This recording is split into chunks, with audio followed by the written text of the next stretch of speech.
Hey guys, hey, I'm finally back with another video. I have 5 TTM returns to share today and an eBay purchase that I'll share at the end that I'm kind of excited about. I tried to do no frills, so 5 envelopes that I've just slid open, haven't looked into. We'll open them on camera. First one I can see, I don't know if you can pick it up, but it's a 85 USA and I don't remember who I sent to. Bob Caffrey. So I think this is his only card. He signed 2 of 2.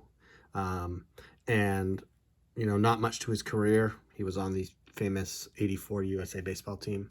And as I was doing my common box, I was basically every letter that I was organizing and putting in, I'd pick a person that I hadn't sent to. He's one of them, so he was for C. So that's nice to add to the collection. I love these USA, of course, made famous by the Mark McGuire. And if you poked around the internet, you've probably or perhaps seen the counterfeit or the fake. It doesn't really exist. Will Clark, you know, kind of that. What if Topps had made a Will Clark baseball card in the 85? But I think he stayed in college for a year, so they couldn't have. All right, number 2 comes with an unsigned index card. It is Chuck Schilling. So he passed away recently, and either I sent it right before. Yes, he got a note from his wife saying that he cannot sign cards, and he actually passed away in the meantime, but I sent before he had actually passed away. Rest in peace to Mr. Schilling. He was a great signer for many years. I got my 2 cards back, a 66 and a TCMA of the 60s. So I'll just put this in my vintage collection, and I'm not sure what I'll do with this. So that's too bad. Obviously, I don't care about the failure myself. It's more too bad that he lost his life. Number 3 is Steve Hargan. So he signed a beat up 77, a slightly miscut 68, and the 67 a leaders card, which I should get off to Gary Peters. I'll have to check if I have other cards of him. But we'll put the 68 as our show off. Steve Hargan, around 68, led the league in ERA. Third in the, obviously, there's a leaders card. Duh. He was third in the league in ERA. Other than that, he had kind of a mediocre to average career, nothing tremendously special. But in the year of the pitcher and around there, he was pretty good for the Indians. Success number 4. It's very thick. My letter came back, so we'll check for a note. It's to Don Stanhouse, who for a while hadn't signed. He didn't write anything on my note, so I will either keep that to send to him later. He signed a 78, an 80.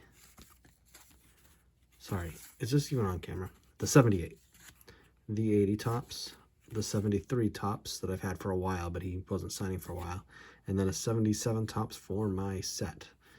So I kind of collect both these sets, but they take a back door to 74. So these are kind of both set hits. Is Stanhouse a high number? No, it's not. But both are really nice. And then, of course, I don't know, I like the look on the 78 Expos card. And then I've not liked 1980 Topps for a long time, but I'm kind of getting back into it. There's a lot of action shots in it, which I appreciate. Actually, 3 action shots here. Let's do the 78 is Astounded, even though that isn't a set hit for me. That's a nice one. That's brand new to my collection. So Caffrey and Stanhouse are both brand new. And when I was doing organizing my common cards, I just pulled all the Stanhouses out because I saw that he was signing. My last return of the week is also with my letter. It's from Dan Tossig. So this is also new to my collection. First, let's check to see if he signed anything. He did not. It'll be recycled. So he signed a 62 Topps. And again, this is unique because it lists the Houston Colts. Now, there's no distinguishing marks on his jersey because they didn't have an updated picture, but it's still pretty cool that it's a Houston Colts card. Again, I like those old teams, the teams that no longer exist. And then he signed 2 index cards. That was 3 of 3. So that's another nice new addition to my collection. And then I was going to put a stand right in front, but with Mr. Schilling not able to sign, I'm going to show you off my recent eBay purchase, which is for my 59 top set, and I got it for under $10, which I think was an excellent deal. and it is of Hall of Famer Whitey Ford. Now, obviously, it's not in the most perfect condition, and I'm not particularly caring. Generally, what I'm looking for is no creases, no paper loss, no marks, or really any marks. And then I'm trying to get cards that at least have some border. So if it's off center, like this clearly is, it doesn't bother me too much because it still has the border around. We can see the back. Looks really nice.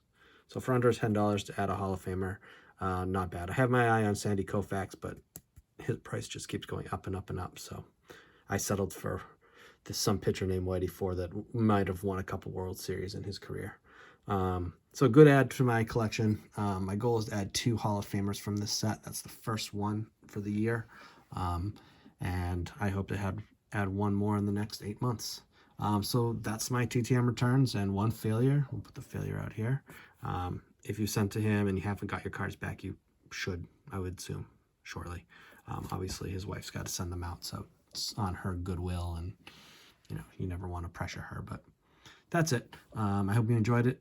I hope you got a couple ideas on who to send to, and I hope you liked looking at a Whitey Ford 59 Topps card. I like looking at it. Okay, that's it. See you guys later. Thanks. Bye.